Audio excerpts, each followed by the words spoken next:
1/2 spoon சோம்பு, பிரிஞ்சி இலை, கடல் பாசி, ஒரு பச்சை மிளகாய், கருவேப்பிலை, ஒரே ஒரு பெரிய வெங்காயம் போட்டு வதக்கிக்கோங்க.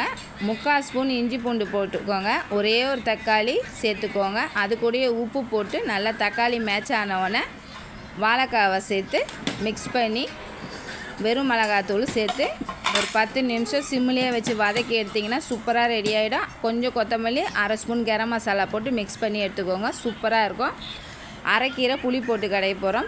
சின்ன வெங்காயம், தக்காளி, பச்சை மிளகாய், பூண்டு போட்டு வேக வச்சுட்டு அரைக்கீரையை சேர்த்துட்டு ஒரு 5 நிமிஷம் நல்லா முக்காப்பதம் வேக வச்சுட்டு ஒரு புளி கொஞ்சமாக உப்பு சேர்த்து நல்லா கடைஞ்சி எடுத்துக்கோங்க. கொஞ்சமாக தேங்காய் எண்ணெய் சேர்த்து வடகம் போட்டு 2 காஞ்ச மிளகாய், பூண்டு நச்சு சேர்த்து நல்லா வதக்கணுன்னு நம்ம கடைஞ்சி வச்ச அரைக்கீரையில் சேர்த்து சூப்பராக வாழைக்காய் மசாலாவும் கீரையும் வச்சு சாப்பிடுங்க.